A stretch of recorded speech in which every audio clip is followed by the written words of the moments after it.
26장 1절에서 23절 말씀을 우리 한 절씩 교독하고 마지막 절을 합독한 뒤에 하나님의 말씀임을 고백하도록 하겠습니다. 제가 먼저 읽겠습니다.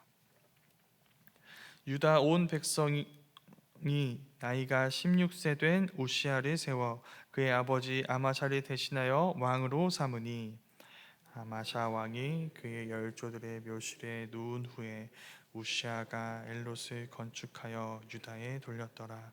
우시아가 왕위에 오를 때에 나이가 16세라. 예루살렘에서 52년간 다스리니라. 그의 어머니의 이름은 여골리아요 예루살렘 사람이더라. 우시아가 그의 아버지 아마샤의 모든 행위대로 여호와 보시기에 정직하게 행하며 하나님의 묵시를 밝히 아는 스가랴가 사는 날에 하나님을 찾았고, 그가 여호와를 찾을 동안에는 하나님이 형통하게 하셨더라. 우시아가 나가서 블레셋 사람들과 싸우고 가드 성벽과 아브네 성벽과 아스도 성벽을 헐고 아스도 땅과 블레셋 사람들 가운데의 성읍들을 건축하매, 하나님이 그를 도우사 블레셋 사람들과 구르바알에 거주하는 아라비아 사람들과 마온 사람들을 치게 하신지라. 암몬 사람들이 우시아에게 조공을 바치매 우시아가 매우 강성하여 이름이 예굽 병방에까지 퍼졌더라. 우시아가 예루살렘에서 성 모퉁이 문과 골짜기 문과 성 구비에 망대를 세워 견고하게 하고, 또 광야에 망대를 세우고 물 웅덩이를 많이 파고 고원과 평지에 가축을 많이 길렀으며, 또 여러 산과 좋은 밭에 농부와 포도원을 다스리는 자들을 두었으니 농사를 좋아함이었더라.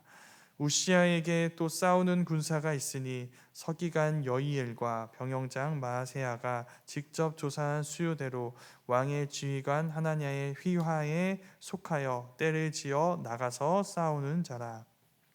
국장의 총수가 2,600명이니 모두 큰 용사요. 그의 휘하의 군대가 30만 7,500명이라. 건장하고 싸움에 능하여 왕을 도와 적을 치는 자이며, 우시아가 그의 온 군대를 위하여 방패와 창과 투구와 갑옷과 활과 물맷돌을 준비하고, 또 예루살렘에서 재주 있는 사람들에게 무기를 고안하게 하여 망대와 성곽 위에 두어 화살과 큰 돌을 쏘고 던지게 하였으니, 그의 이름이 멀리 퍼짐은 기이한 도우심을 얻어 강성하여짐이었더라. 그가 강성하여짐에 그의 마음이 교만하여 악을 행하여 그의 하나님 여호와께 범죄하되 곧 여호와의 성전에 들어가서 향단에 분향하려 한지라. 제사장 아사랴가 여호와의 용맹한 제사장 80명을 데리고 그의 뒤를 따라 들어가서 우시아 왕 곁에 서서 그에게 이르되, 우시아여, 여호와께 분향하는 일은 왕이 할 바가 아니요 오직 분향하기 위하여 구별함을 받은 아론의 자손 제사장들이 할 바니, 성소에서 나가소서. 왕이 범죄하였으니 하나님 여호와에게서 영광을 얻지 못하리이다. 우시아가 손으로 향로를 잡고 분향하려 하다가 화를 내니, 그가 제사장에게 화를 낼 때에 여호와의 전 안 향단 곁 제사장들 앞에서 그의 이마에 나병이 생긴지라. 제사장 가 모든 제사장이 왕의 이마에 나병이 생겼음을 보고 성전에서 급히 쫓아내고 여호와께서 치심으로 왕도 속히 나가니라. 우시아 왕이 죽는 날까지 나병 환자가 되었고, 나병 환자가 되매 여호와의 전에서 끊어져 별궁에 살았으므로 그의 아들 요담이 왕궁을 관리하며 백성을 다스렸더라. 우시아의 남은 시종 행적은 아모스의 아들 선지자 이사야가 기록하였더라. 함께 보겠습니다. 우시아가 그의 조상들과 함께 누움에 그는 나병 환자라 하여 왕들의 묘실에 접한 땅 곧 그의 조상들의 곁에 장사하니라. 그의 아들 요담이 대신하여 왕이 되니라. 아멘. 살아계신 하나님의 말씀입니다. 오늘 말씀의 주인공은 유다 왕 우시야입니다. 우시야 왕 이야기는 역대기서보다 열왕기서에 먼저 등장합니다. 열왕기서에는 아사랴라고 나오는데 그 열왕기 이야기를 읽고 오늘 말씀을 읽으면 오늘 말씀이 가진 좀 특별함을 볼 수 있습니다. 같은 우시야 이야기인데 둘이 많이 다르기 때문이죠. 우시야 왕은 52년간 통치했습니다. 통치 기간이 긴 순서대로 본다면 총 21명의 유다 왕 중에 두 번째로 긴 기간입니다. 그러니까 굉장히 오래 왕 위에 있었던 왕이었던 것이죠. 그런데 열왕기서는 그 52년을 총 9절로 단 9절로 기록하고 있습니다. 내용 구성을 보면 좀 당황스럽습니다. 전반부에는 우시야가 정직하게 행했다라는 좀 긍정적인 얘기를 하다가 갑자기 그의 말년 이야기로 넘어갑니다. 그 인생 후반부 얘기가 이 처음에 나왔던 이 긍정적인 얘기와 굉장히 많이 다릅니다. 여호와께서 그를 치셔서 그가 죽는 날까지 나병 환자가 되어 별궁에 거했다. 이렇게 끝나버리는 것이죠. 그럼 좀 열왕기서만 보면 좀 묻고 싶은 질문이 많아집니다. 이런 것이죠. 아니 이렇게 끝내시면 어떡하나요? 도대체 우시야에게 무슨 일이 있었던 건가요? 그 이야기를 들려주는 게 바로 오늘 우리가 읽은 이 역대기서의 말씀입니다. 역대기서의 말씀은 총 전반부 후반부 합쳐서 9절에 불과했던 이 열왕기서와 달리 전반부에만, 그러니까 우시야의 통치 전반부에 우시야가 순종했고 복을 받았다는 이 얘기에만 11절이나 되는 분량을 할애합니다. 그리고 후반부에서 우리가 앞에 봤던 것처럼 여호와께서 우시야를 치신 이유, 우시야의 구체적인 죄가 무엇이고 그 죄의 결과가 무엇인지를 6절로 이야기해주고 있습니다. 먼저 전반부 이야기입니다. 우시야가 남유다 왕으로 다스릴 때 북이스라엘의 왕은 여로보암 2세였습니다.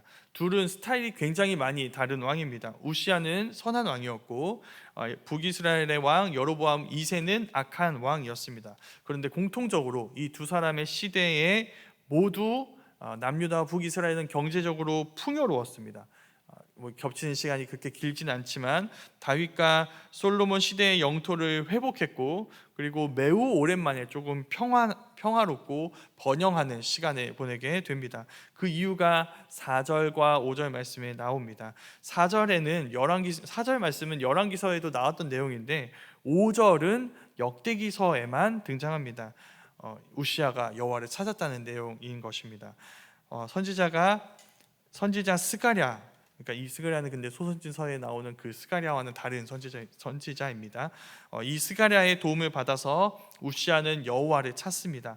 그 여호와를 찾았다는 얘기가 두 번이나 반복되고 하나님이 그런 우시야를 형통하게 하셨다고 역대기서는 이야기합니다. 그 형통의 결과는 유다 안팎에 나오게 영향을 미칩니다.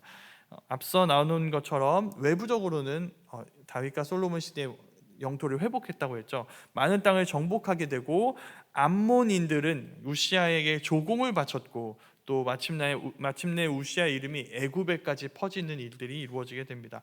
내부적으로도 마찬가지입니다. 우시야 왕은 아마샤 왕 때 아버지입니다. 아버지 아마샤 왕 때 이스라엘 왕에 의해 파괴되었던 이 예루살렘 성벽을 재건합니다. 또 광야에 망대를 세우고 물웅덩이를 파고 그래서 건축과 농사 분야에서 번성을 이루게 됩니다. 더불어 족장이 2,600명, 군사가 30만 7,500명이나 되는 이런 어마어마한 국방력을 갖추고 또 신무기를 개발해서 군대를 굉장히 강성하게 거느리게 됩니다. 부족한 게 아무것도 없죠. 그때 우시야의 위기가 시작됩니다. 그에게 교만이 찾아오게 된 것이죠. 굉장히 아이러니합니다. 그러니까 지금 우시야를 두렵게 할 사람은 아무도 없습니다.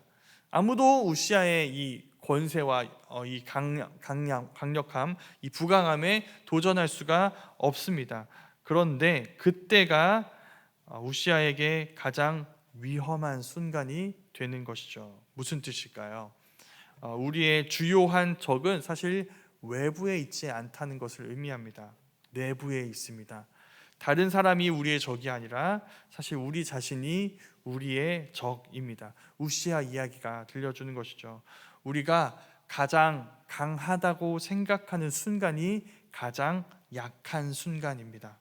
가장 성공했다고 생각하는 그때가 가장 실패에 취약한 순간이 되는 것입니다. 그래서 이런 말씀이 좀 어떻게 들리실지 모르겠습니다. 우리에게는 적절한 시련과 외부의 적이 필요합니다. 그것으로 우리는 우리 자신의 겸손함을 배워야 되고 우리의 성공이 주는 위험에 미리 대비할 줄 알아야 한다고 우시아 이야기가 우리에게 이야기해 주는 것이죠. 우시아의 교만은 좀 특이합니다. 다른 왕들이 교만할 때 무슨 일을 할까요? 보통은 우상 숭배를 합니다. 솔로몬 때도 그랬습니다. 솔로몬은 다른 나라 여인들과 결혼해서 그들의 우상들로 유다를 채웠고 그 우상 앞에 막 무릎을 꿇는 우상 숭배가 이루어지는 이런 모습들을 보입니다. 이게 그의 교만의 모습이었어요. 그런데 우시아의 교만 이야기에는 나무나 돌로 만든 우상이 등장하지 않습니다. 우시아는 성전으로 향합니다. 성전에서 분향하는 일을 하겠다고 나서고 있습니다. 이건 어떤 마음일까요? 지금 우상 숭배하겠다는 얘기가 아닙니다. 하나님께 분향하겠다는 얘기를 하고 있습니다. 근데 문제가 되는 것은 무엇일까요? 그 분향은 제사장들만 할 수 있는 일이라는 것입니다. 그러니까 그의 마음은 하나님을 향하고 있지만 그 하나님을 향해 가는 길이 잘못되었습니다. 그건 무엇을 알려주는 걸까요? 사실 그는 하나님께 향하고 있는 게 아니라는 것입니다. 그 하나님을 이용해서 나를 높이려고 하고 있습니다. 내가 취하고 싶은 헛된 영광을 향해 나아가고 있는 것입니다. 안타깝게도 이런 모습은 우리 삶 속에서 우리 주변에서 좀 낯선 모습이지만은 않습니다. 누군가가 하나님을 잘 섬겼습니다. 그리고 우리가 복이라고 부를 만한 많은 성공을 거두었습니다. 그때 수많은 사람들이 이 우시아의 길을 걷습니다. 하나님의 도우심을 인정하지 않는 것은 아닙니다. 인정합니다. 그런데 그렇게 하나님이 복을 주실 정도의 존재면 나는 다른 사람들과 다른 특별한 존재야. 나만 특별한 존재야 라고 그 모든 복을 해석하는 것입니다. 그래서 이미 내게 주어진 나를 부르신 자리와 위치를 벗어나서 하나님이 정해 놓은 내 자리를 벗어나서 공동체의 질서를 내가 세우겠다, 내가 재편하겠다라고 말하는 이런 우시아의 모습들이 많이 등장하는 것입니다. 이 상황을 막기 위해서 대제사장 아사랴가 나섭니다. 아이러니한 것은 앞에서 제가 제일 처음에 말씀드렸죠. 열왕기서에서 우시아의 이름이 무엇이었나요? 아사랴였습니다. 그러니까 교만한 우시아와 겸손한 우시아가 지금 서로 싸우는 것 같은 모습을 보게 됩니다. 대제사장 아사랴가 이야기합니다. 왕이 할 바가 아닙니다. 하나님이 선택한 제사장들만 할 수 있는 일입니다. 그러니까 성소에서 나가십시오. 왕이 범죄하였으니 이것으로 여호와께 영광을 얻지 못할 것입니다. 그때 돌이켰어야 했습니다. 그런데 우시아가 화를 냅니다. 그러자 더 큰 화를 보게 됩니다. 여호와께서 더 크게 분노하신 것이죠. 그 순간 우시아의 이마에 나병이 시작되고 제사장들은 그를 급히 이 성소에서 쫓아냅니다. 여호와께서도 그를 치셨기 때문에 우시아는 속히 나가지 않을 수 없게 됩니다. 그렇게 선을 넘어서 더 내가 취하고자 하는 영광으로 향하려 했던 우시아는 선을 넘어 비참한 말년으로 향하게 됩니다. 그는 이스라엘 진영 밖으로 쫓겨나 나병 환자로 죽을 때까지 별궁에서 지내게 됩니다. 이렇게 열왕기서만 봐서는 알 수 없었던 이야기를 역대기를 통해 우리가 알게 되었습니다. 마음이 어떠신가요? 편하지 않으시죠? 이런 변심의 사례는 사실 우시아가 처음이 아닙니다. 우시아 이전에 있었던 요아스, 아마샤 왕도 경건하게 시작했지만 마지막에 이런 악한 일을 행함으로 망하게 됩니다. 경건하게 시작했던 왕들의 말년이 모두 죄와 심판으로 끝나게 됩니다. 이런 사실이 3번이나 반복되는 것이 유다의 역사를 압축해서 보여줍니다. 유다 왕의 계보 어떻게 시작되었나요? 다윗이라는 위대한 왕으로 시작되었습니다. 그 역사는, 그러나 그 영광스럽게 시작했던 유다의 역사는 사실 이 세 왕들의 이야기와 같습니다. 지금 유다는 망했습니다. 우리는 나라 잃은 백성입니다. 바벨론 포로에서 귀환해서 성전을 재건했지만 사실 우리의 영광은 과거와 비교할 때 너무 초라해요. 지금 우시아 같은 것입니다. 그런데 이들에게 오늘 말씀이 딱 한 가지 소망을 들려주고 있습니다. 22절 말씀에 이 모든 이야기를 기록한 사람이 나옵니다. 누구인가요? 이사야 선지자입니다. 그러니까 이사야 선지자가 쓴 글이 무엇인가요? 이사야서인 것이죠.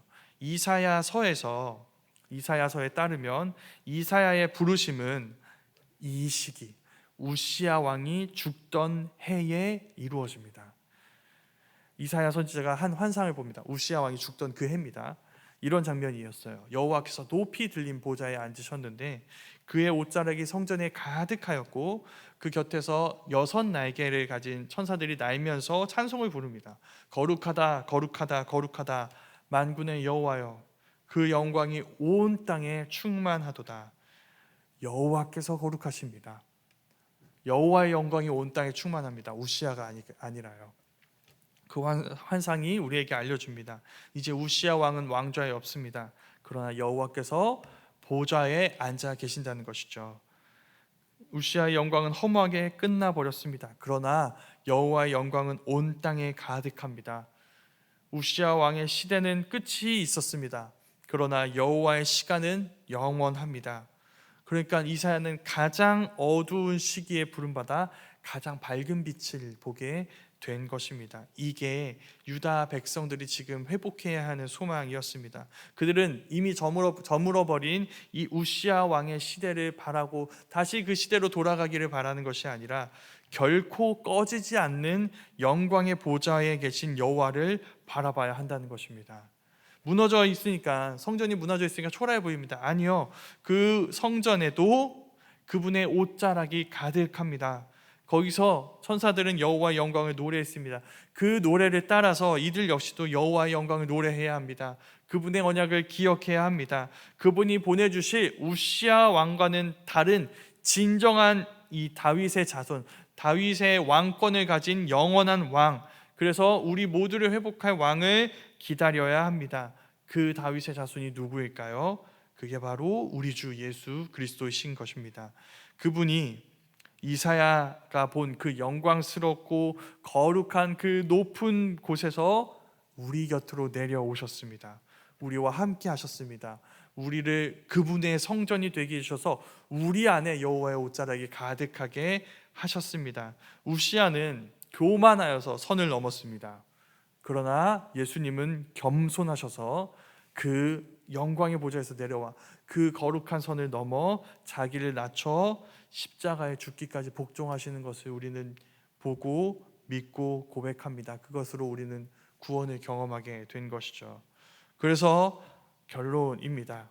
우리 모두 우리가 강하다고 생각하는 그때에 겸손하게 하나님의 은혜를 기억했으면 좋겠습니다. 그 은혜가 헛되고 악한 일을 하게 만드는 이유가 되지 않게 하도록, 우시아처럼 마음대로 해도 되니까, 나는 이렇게 큰 복을 받았으니까 마음대로 해도 괜찮아, 이렇게 나가는 것이 아니라 그 은혜가 우리가 그런 헛되고 악한 일을 하게 하는 이유가 되지 않도록 우리 자신을 내버려 두어서는 안 된다는 것입니다. 우리에게 주신 그 모든 은혜가 우리가 하나님 나라의 질서를 더욱 아름답게 세워가고 그 아름다운 하나님 나라를 우리 공동체 가운데 이뤄가고 서로에게 하나님이 주신 은혜를 나누는 것으로 나아가게 해야 합니다.